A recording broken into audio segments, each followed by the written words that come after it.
মনে এখন অনেক আনন্দ। আমি একজন পাতি রিক্সাওয়ালা, আর তুই আমার বউ, মানে আমরা ভূত আর পেত্নী। মনেও তো দেখতেছি বেশ খোশ মেজাজে আসিস, মুখে একেবারে হাসি লেগে রইছে তোর। হবেনি, আমাদের জব্বর খবর এসেছে মত্ত থেকে। মত্তের লোকেরা আমাদের সঙ্গে কথা বলতে আসবে, আর সেই কথা সরাসরি দেখতে পাবে রে সবাই। এই মিনসে মজার কথা নয়। দেখ করি, মরতে থাকতি তো কোনো মানুষে আমাদের খোঁজ খবরে নেয়নি, তবু এই জমালয়ে এসি আজ 10 বছর পর হলেও মরতে লোক ধর আমার খোঁজ দিতে চলিছে। এই শোন মিনসে, ওরা যা যা কথা বলবে আমি তার সত্যি সত্যি সব কথা বলবো তো। আরে বাবা, আমি ঠিক ঠিক জবাব দিয়ে দেবো, তুই এত চিন্তা করিস না তো। শোন, আমরা হলাম গিয়ে ভূত, তো আমাদের আবার ভয় কি? আর তাছাড়া আমাদের ওই সীমিত করে তো আমরা কোনো খারাপ কাজ করি নে, করেছি? এখনই এখনই বলতেছি কি, ওই পাউডার না একটু কম নাগাবি, বেশি সাজার দরকার নেই, ভূতের আবার সাজ কিরে। আর কনে পেতে দিব। এখন দেখছেন জনপ্রিয় অনুষ্ঠান ভূত পেতনির আক্ষেপ। নমস্কার, শুভ সন্ধ্যা। আজকে আপনাদের সকলকে এই সান্ধ্যকালীন বিশেষ অনুষ্ঠানে স্বাগত জানাই। আজ 2030 সালের এই বিশেষ সন্ধ্যায় আমরা এক বিশেষ আলোচনা সভায় মিলিত হয়েছি। আমরা মিলিত হয়েছি আজ থেকে ঠিক 10 বছর আগের একটা ঘটনাকে স্মৃতিতে রেখে। 2020 পৃথিবীর বুকে থাবা বসালো এক মারণ রোগ, করোনা বা কোভিড-19। 2020-21 সাল জুড়ে পৃথিবীর বুকে প্রচুর মানুষ মারা গেলেন এই করোনায় আক্রান্ত হয়ে, যাদের জীবনকালটা হয়তো আরেকটু বড় হতে পারত, কিন্তু সেই মারণ রোগের থাবায় তারা জীবন হারালেন। তেমনই কিছু মানুষের, বলা ভালো মৃত মানুষের প্রেতাত্মার সঙ্গে কথা বলবো আমরা আজকের সন্ধ্যার অনুষ্ঠানে। আজকের সন্ধ্যার অনুষ্ঠানে আমাদের অতিথি তেমন কিছু প্রেতাত্মা, যারা মারা গিয়েছিলেন করোনায় আক্রান্ত হয়ে অথবা সেই করোনা বা মহামারীর আবহের মধ্যে। আমাদের আজকের সন্ধ্যার শিরোনাম ভূত প্রেতনির আক্ষেপ। তবে একটা কথা আপনাদের মনে করিয়ে দিই, 10 বছর আগের সেই সময়কালটা যে শুধুমাত্র হতাশার, শুধুমাত্র না পাওয়ার, শুধুমাত্র হারানোর তা নয়। সময়কালটাতে আমরা বেশ কিছু জিনিস পেয়েওছিলাম। আমরা পেয়েছিলাম একদিকে যখন আমাদের প্রিয়জনরা এক এক করে চলে গিয়েছিল, আমরা দেখেছিলাম আমাদের বহু মানুষ তারা জোট বেঁধেছিলেন, দল বেঁধেছিলেন তার পাশের পরিচিত বা অপরিচিত মানুষটাকে বাঁচানোর সদিচ্ছা নিয়েও। এই সবটা মিলিয়ে আমাদের আজকের এই সান্ধ্যকালীন আলাপচারিতা ভূত প্রেতনির আক্ষেপ। সঙ্গে আমি শুভ্রজিৎ, আর আমার সঙ্গে অবশ্যই সেই করোনা কালের একজন প্রতিনিধি, আমাদের ছোট্ট উপস্থাপিকা সিওনা। হ্যাঁ, ঠিকই ধরেছেন, এক অনবদ্য আধুনিক অপূর্ব অনুষ্ঠান, যেখানে কেউ কোনো দিন জানতে চায়নি মৃত্যুর পরে সেই সব প্রেতাত্মাদের মনের কথা, প্রাণের কথা, তাদের আক্ষেপ, অনুশোচনা বা আফসোসের কথা। দিদি ভাই, আমার এখানে কথা আছে। হ্যাঁ, লাইভ টেলিকাস্ট চলছে, আপনি আবার কোথা থেকে উদয় হলেন? ছাড়, চলে যান। আমি অনেক দূর থেকে ছুটে আইছি, হ্যাঁ, আমি খবর পাইলাম যে তোমাদের চ্যানেলে নাকি আমাকে ইন্টারভিউ নেওয়া হইতেছে। আমার কিছু কথা আছে, আমি কিছু কথা কইতে চাই। আমাকে একটু সময় দাও, 10 মিনিট, আমি 10 মিনিট পরে চলে যাইব। একটু ম্যানেজ করে দাও দিদি ভাই, একটু ম্যানেজ করে দাও। ওকে ওকে, ওয়েট করতে হবে কিন্তু। আপনাকে ঠিক 2 মিনিট টাইম দেওয়া হবে কথা বলা, তার বেশি নয় কিন্তু। ঠিক আছে, ঠিক আছে। চলুন পরিচয় পর্বটা সেরে নি। বিশিষ্ট রিকশাওয়ালা ভূতশ্রী বাল্টুদা।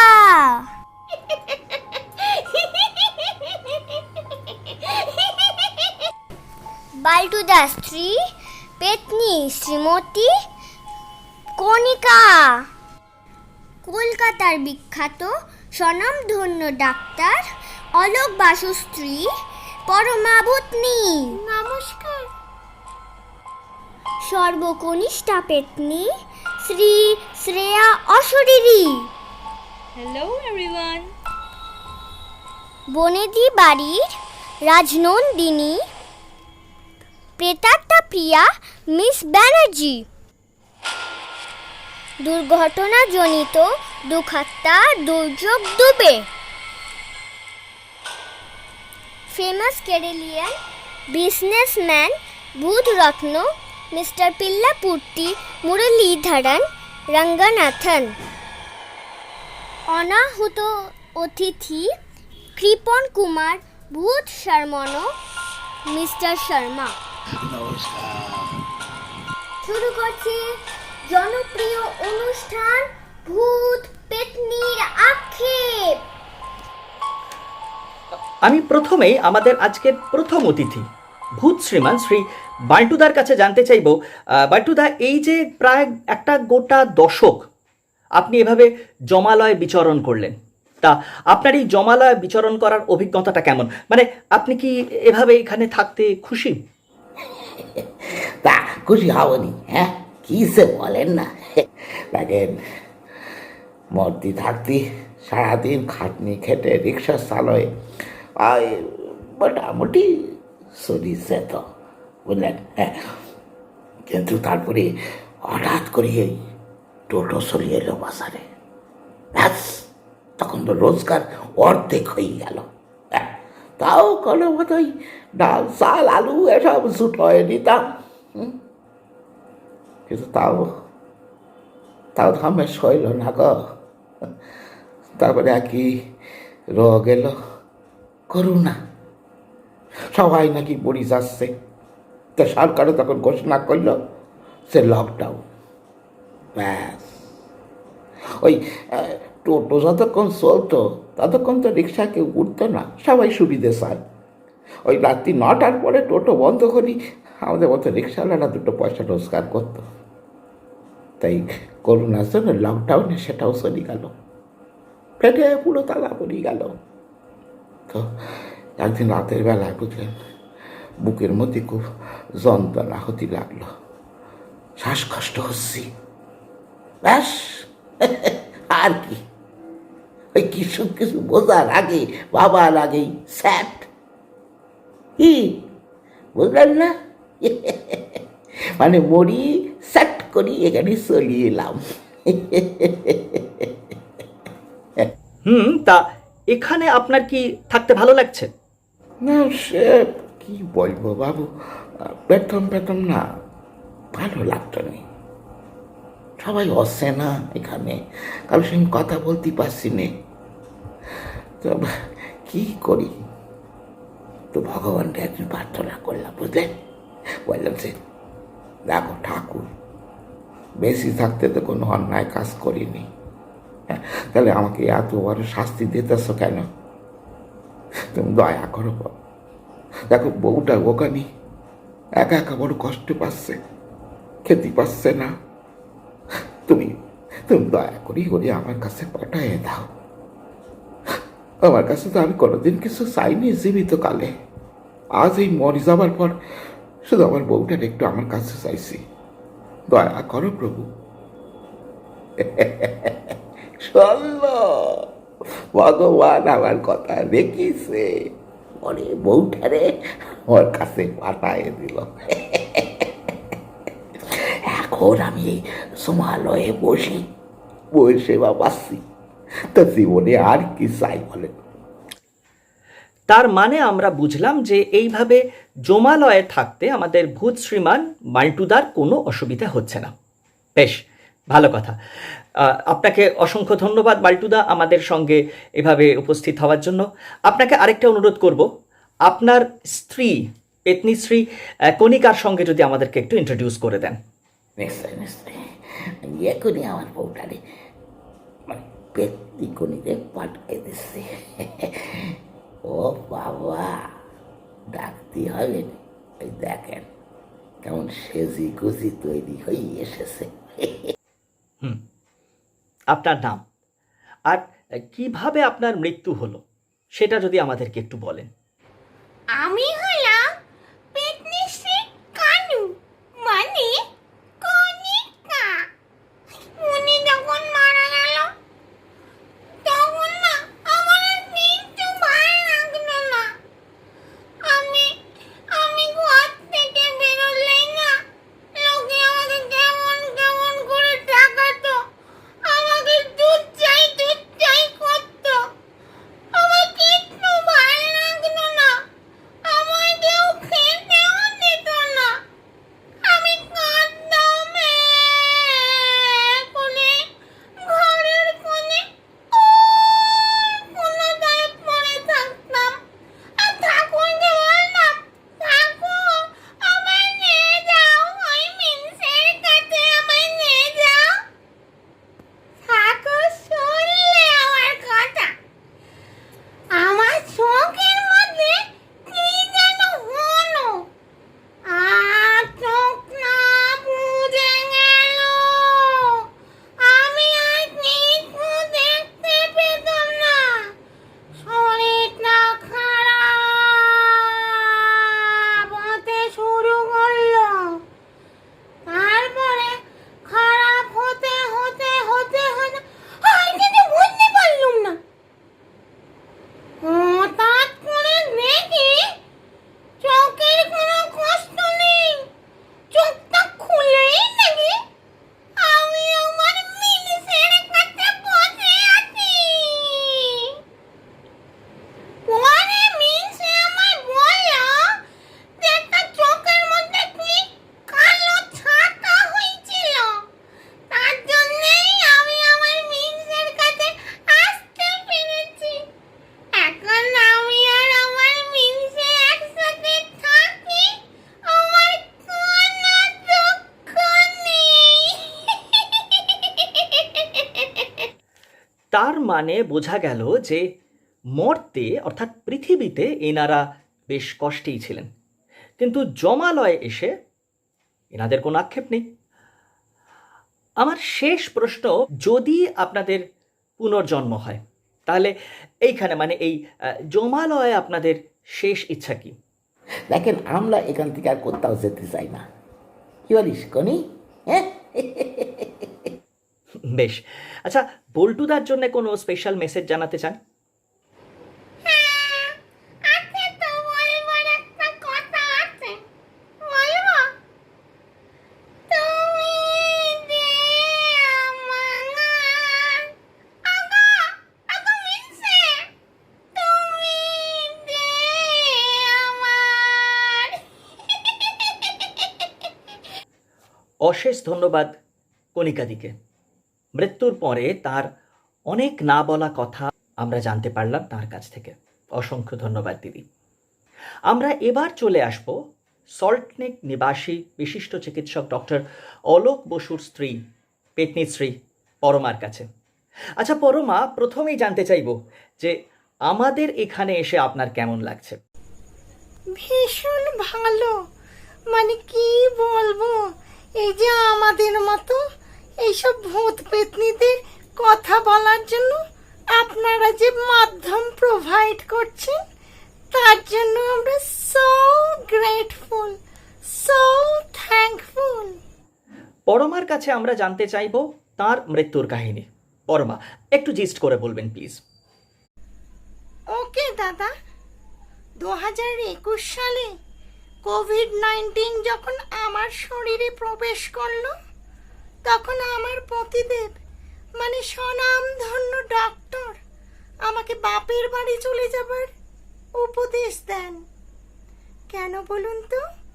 যাতে উনি বা আমাদের সন্তান ইনফেক্টেড না হয়। আমি তাতে রাজি না হওয়ায় উনি আমায় কোয়ারেন্টাইন সেন্টারে যেতে বলেন। তারপর সেখান থেকে এক নামী হসপিটালের আইসিইউতে ছিলাম 10 ডেজ।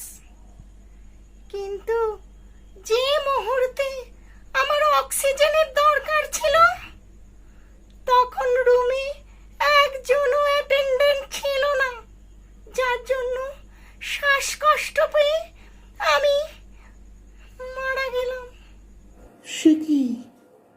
এই তো একজন নাম করা ডাক্তার, ওনার স্ত্রী হয়ে আপনার এই অবস্থা? না, তাহলে কিন্তু আমাদের আর মরার উপর কোনো আক্ষেপ রইল না। এই বেশ ভালো আছি। আচ্ছা, পরমার কাছে আমার পরের প্রশ্ন যে, পরমা, এই জমালয়ে আপনার শেষ ইচ্ছা কি?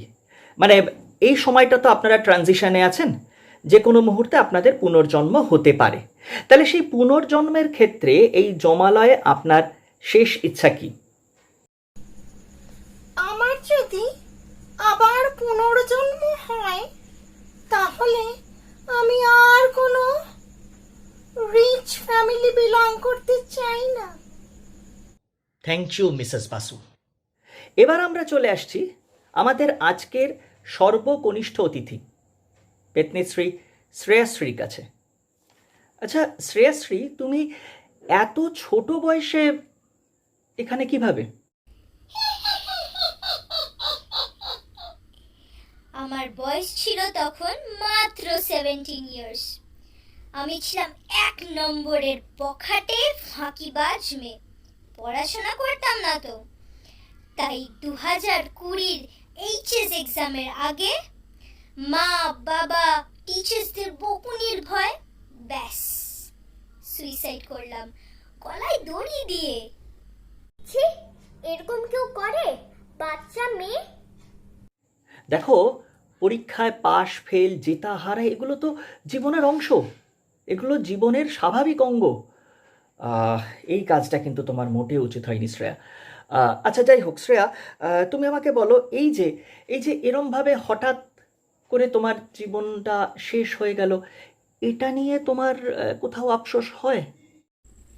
হ্যাঁ, হয়তো। আমার সুইসাইড করার কোনো দরকারই ছিল না।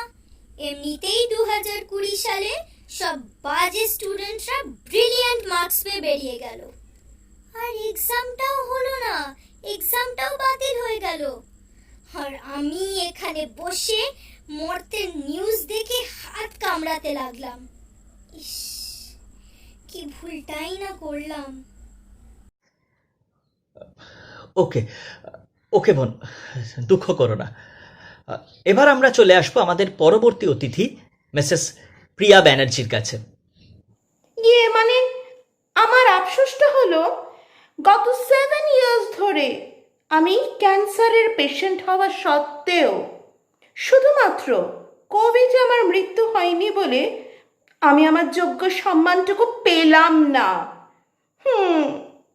আচ্ছা ভাবুন তো, ক্যান্সার একটা রাজকীয় রোগ, তা সত্ত্বেও লোকজন আমাকে পাত্তা পর্যন্ত দিল না।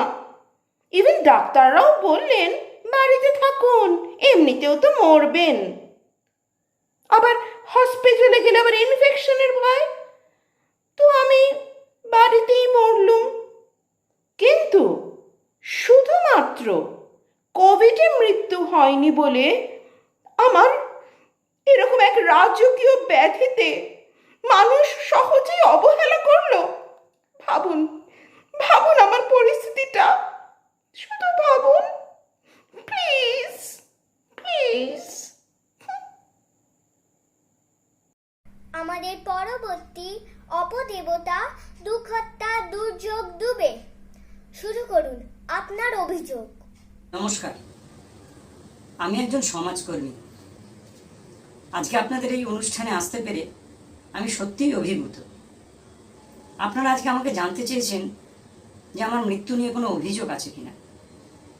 হ্যাঁ, অভিযোগ আছে, অবশ্যই আছে। দেখুন, আমার মৃত্যু কিন্তু কোভিডজনিত কারণে হয়নি। আমার মৃত্যু হয়েছিল একটা রোড অ্যাক্সিডেন্টে। 2020 সাল নাগাদ যখন সারা বাংলা তথা সারা ভারতবর্ষের মানুষ কোভিডে আক্রান্ত হচ্ছেন, তখন আমি একজন সমাজকর্মী হিসাবে মানুষের পাশে থাকার চেষ্টা করেছি। এই যেমন কেউ অসুস্থ হলে ডাক্তার ডেকে দেওয়া, ওষুধপত্র কিনে দেওয়া, এমনকি খুব অসুস্থ হলে অ্যাম্বুলেন্স নিয়ে তাকে হাসপাতালে ভর্তি করানো, বাড়ি বাড়ি খাবার পৌঁছে দেওয়া, অক্সিজেন সরবরাহ করা, এই সবই আমি করেছি। কিন্তু আমি এমনই এক দুর্ভাগা, জানেন, আমার মৃত্যুটা হলো একটা পথ দুর্ঘটনায়। যেদিন আমার এই রোড অ্যাক্সিডেন্টটা হলো, আমি 2 ঘন্টা রাস্তায় পড়েছিলাম। জানেন, একজনও পথ চলতি মানুষ আমাকে সাহায্যের জন্য এগিয়ে আসেননি। তারপর কোনো সূত্র মারফত আমার বাড়ির লোক যখন খবর পেল, আমাকে নিয়ে হাসপাতালে গেল, তখন হাসপাতাল কর্তৃপক্ষ বলল যে আগে কোভিড টেস্ট করে আসুন, তারপরে অ্যাডমিশন হবে। আর সেখানেই ঘটে গেল বিরাট বিপত্তি। কোভিড টেস্ট করতে গিয়ে প্রচুর সময় নষ্ট হলো। আর আমার তো প্রচুর ব্লিডিং হচ্ছিল। ব্লিডিং হতে হতে হেমারেজ হয়ে শেষ পর্যন্ত আমার মৃত্যু ঘটল। একটা ন্যূনতম পরিষেবা, যে প্রাথমিক চিকিৎসা, সেটা আমি হসপিটালের থেকে পেলাম না। আর ওই 2 ঘন্টা যখন আমি রাস্তায় পড়েছিলাম, একজনও মানুষ আমাকে সাহায্যের জন্য এগিয়ে আসেননি, কেউ টাচ পর্যন্ত করেননি। সেই সমাজের মানুষের থেকেও আমি কোনো রকম পরিষেবা পেলাম না। আজকে এটাই আমার অভিযোগ। কি আর করবেন দাদা, আপনার কপালটাই মন্দ। অ্যাক্সিডেন্ট তো আর বলে কয়ে আসে না। সত্যি আপনার মতো সৎ লোকের জন্য ভগবান সুবিচার করেননি। তাই আমি ভগবানের দপ্তরে বিচার চেয়ে একটা ইমেল করব। নেক্সট আমাদের মধ্যে উপস্থিত আছেন দক্ষিণ ভারতীয় ব্যবসায়ী মিস্টার পেরলাপুর্তি মুরলীধরন রঙ্গনাথন। বলুন মিস্টার রঙ্গনাথন, আপনার মৃত্যুর ব্যাপারটা আর তাকে কেন্দ্র করে আপনার যে আক্ষেপ, সেটা আমাদের দর্শকদের সঙ্গে আপনি প্লিজ শেয়ার করুন। ಅಯ್ಯೋ ಅಯ್ಯಯ್ಯೋ ಅಯ್ಯೋ ಅಯ್ಯಯ್ಯೋ ನಾನು ಈಗ ಕವಿತ 19 ಡಾಕ್ಟರ್ ಇಲ್ಲುಟುಂಗಾಲು heart failed due to comorbidity and I am missing the history. Yes, my name in the page of history. এই খেয়েছে। আচ্ছা, বলছি মানে আপনি তো কলকাতাতেই থাকতেন, একটু বাংলায় বলুন না, মানে এটা তো আমাদের বাংলা অনুষ্ঠান, তাই। Ayo, yes, Calcutta. For my business, I am 30 years in Calcutta. আমি বাংলা বলতে পারে। বেশ বেশ বেশ, তাহলে বাংলাতেই বলুন আপনার মরার কেসটা কি। I am the first COVID infected patient in India. मतलब আমি ভারতের প্রথম 3 জন কোভিডের একজন। ট্রিটমেন্ট হলো 2 সপ্তাহ বাদে আমি ফুল রিকভারি করে ঘরে চলে এলাম। হ্যাঁ, তো তার 2 দিন পরে নিউজ পেপার, টিভি চ্যানেল থেকে রিপোর্টার এলো আমার ইন্টারভিউ করতে। ইন্টারভিউ তো রিপোর্টার আস্ক মি, হ্যাঁ বলেন তো, আইয়ো আপনার এই COVID-19টা কি করে হলো? হ্যাঁ, আপনি কি চীন দেশে গিয়ে বাদুরের মুন্ডু ফ্রাই করে খেয়েছিলেন? আমি বললাম, এ মুতাল, মতলব ইউ ইডিয়েট, I am पिल्ला Purty Muraleedharan Ranganathan vegetarian, pure vegetarian. Huh? Then another reporter asked me, अयो बोले तो আপনার যখন জানলেন আপনার কোভিড কোভিড তখন আপনার ফিলিংসটা কেমন হলো? আপনার ভয় করেনি? মরার ভয়? আমি করলাম বলবাক ভয় করবে কেন? হ্যাঁ, এই বয়সে মরার ভয়? হ্যাঁ, আমি মরে গেলে সেলিব্রিটি হয়ে যেতাম। সেলিব্রিটি যাকে বলে ও বাংলাতে মরণোত্তর সেলিব্রিটি। সেলিব্রিটি তাতে আপনার কি কৃতিত্ব মশাই? আর কি বলছেন?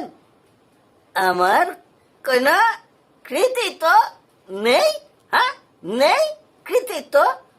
ভাবেন ভাবেন তো একবার, আমি যদি ইন্ডিয়ার ফার্স্ট 3 কোভিড ইনফেক্টেড পেশেন্ট হয়ে মেরে যেতাম, তাহলে ইন্ডিয়ার ফার্স্ট কোভিড মারা হিসাবে আমার নামটা ও ইতিহাসের পাতায় লেখা হয়ে যেত। হ্যাঁ, আমি সেলিব্রিটি হয়ে যেতাম। হ্যাঁ, পাবলিক এভরি ইয়ার মাই ডেথে আমার ফটোতে মালা দিত, মালা। হ্যাঁ, দেখি কি হলো? হ্যাঁ, ও তো চারা ডাক্তারটার জন্য সবকিছু গুবলেট হয়ে গেল। হ্যাঁ, আফটার 1 উইক আমার ফের ব্রিদিং ট্রাবল শুরু হয়ে গেল। হ্যাঁ, ব্রিদিং ট্রাবল কেন হলো? কোভিডের জন্য হলো কি না? হ্যাঁ, আমি হেসার বেসার করতে করতে ভেন্টিলেশনে শুয়ে শুয়ে ভাবতাম, হ্যাঁ, এইবার আমার স্বপ্নটা সত্যি হতে যাচ্ছে। চাই আমি বললাম, ও ডাক্তার আমার ডেথ সার্টিফিকেটে লিখে দিল heart fail due to comorbidity. আমার আর প্রথম কোভিড মারা হিসেবে হিস্ট্রিতে নাম লেখানো হলো না, সেলিব্রিটি হওয়া হলো না। আমি এখান থেকে কোথাও যাবে না, না যাবে না। ও ডাক্তারটা মরে এখানে এলে আমি নিজে হাতে ও গলা টিপে মারবো। হ্যাঁ, আমার সেলিব্রিটি হওয়া হলো না।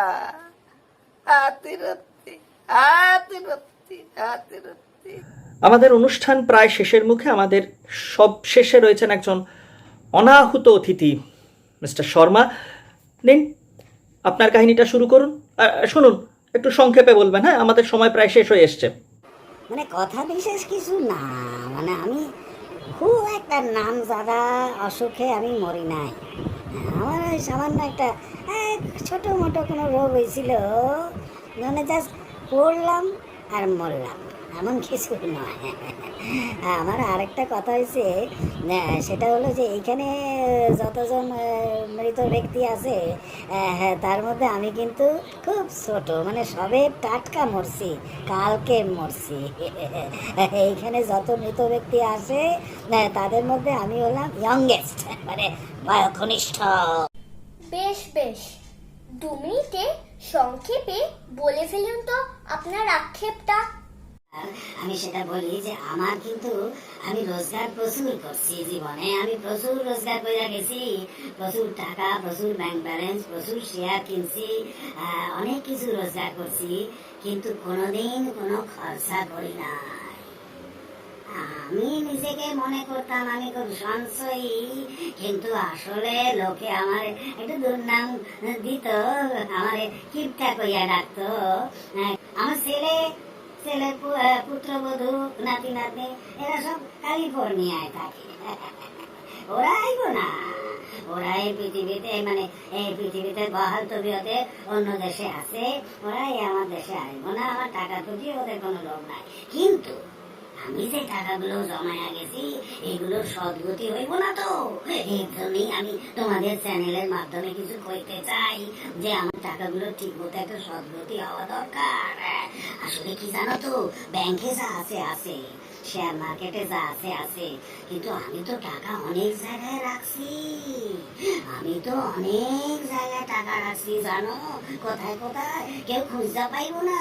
ধরো আলমারির মাথায়, আমার ঘরের বইয়ের রেখে, তারপরে আমার পুরানো মোজার ভেতরে, পুরানো জাঙ্গিয়ার মধ্যে, পুরানো জামার মধ্যে, টুপির মধ্যে, রান্নাঘরে নুনের ডিবার মধ্যে, হলুদের ডিবার মধ্যে, তারপরে চিনির ডিবার মধ্যে অনেক জায়গায় টাকা রাখছি। এইগুলো কি হইব, কে বার করবো, কে জানবো এর সন্ধান, চাবি বা পাইব কোথায়, এইসব চিন্তা আমার মাথা খারাপ হইয়া যাইতেছে।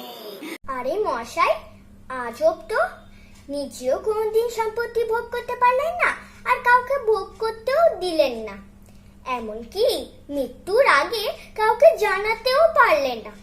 সত্যি আমি অত দূর থেকে কেন ছুটতে আসছি জানো? আমি এই কারণে ছুটতে আসছি যে এতগুলো টাকা যে আমি সারা জীবন ধরে জমাইছি, এর লেগে আমার বড় আক্ষেপ, আমার বড় অনুশোচনা হয়। আমি এত টাকা জমাইছি, খরচা করি নাই, আমি পাপ করছি। এর লেগে আমি এত দূর থেকে ছুটতে আসা তোমাদের এই মাধ্যমে, তোমাদের চ্যানেলের মাধ্যমে এই কথাটি কইয়া যায় যে আমার যত জমানো টাকা আছে সব যেন কেউ ঘর থেকে হাতি পাতি কইরা খুঁজা বাইর কইরা, এই চালের ড্রাম থেকে, চিনির ডিবা থেকে, আলমারির মাথা থেকে টাকা বাইর কইরা ওইটা যেন সৎ কাজে কোনো আশ্রমে দেওয়া হয়, সেই আশ্রমে যেন গরিবের কাজে লাগে। আমার টাকাগুলা যেন মানব কল্যাণের কাজে লাগে, তাতেই আমি শান্তি পাইব। এই কথাটা আমি তোমাদের মাধ্যমে কইয়া যাইতে চাই, এই টাকা যেন মানব কল্যাণের কাজে লাগে। আমি পাপ করছি, এটাই আমার অনুশোচনা, আমার বড় আক্ষেপ, এইটা তোমরা কইয়া দিও। আমি তোমাদের চ্যানেলের মাধ্যমে 5 জনকে জানাই গেলাম, টাকা সদ্গতি হইলে আমি শান্তি পাইব। আমি আজ আসি গিয়া, নমস্কার। সময়ের স্বল্পতার জন্য আজকের এই অনুষ্ঠান আমরা এখানেই শেষ করতে বাধ্য হচ্ছি। তবে এই স্বল্প সময়ের মধ্যে আমরা শুনলাম, জেনে নিলাম আমাদের বেশ কিছু প্রেতাত্মা বন্ধুর মনের কথা, তাদের আক্ষেপের কথা। আশা করি আগামী দিনে আমরা আরও বৃহৎ আকারে তাদের কথাগুলো শুনতে পারবো, জানতে পারবো। সমগ্র মানবকুলের পক্ষ থেকে আপনাদেরকে অসংখ্য ধন্যবাদ আমাদের এই অনুষ্ঠানে আসার জন্য। তাই জীবন যখন একটাই, আর সেটা খুবই স্বল্প, তাই আমাদের সবার উচিত নিজের ইচ্ছাটাকে সৎ ব্যবহার করা, মানে ভালো কাজ করা। তাহলে অনুশোচনা, আক্ষেপ বা আফসোসের কোনো জায়গায় থাকবে না, কি তাই তো? ঠিক বলেছ সিওনা। পৃথিবীর মানুষকে বলবো, সৎ পথে থাকুন, মানুষের পাশে থাকুন, মানুষের জন্য কাজ করুন, যাতে মৃত্যুর পরে কোনো আক্ষেপ না থাকে। আজকের এই অনুষ্ঠান আমরা এখানে শেষ করছি। সকলে ভালো থাকবেন, খুশি থাকবেন। নমস্কার। নমস্কার। ধন্যবাদ।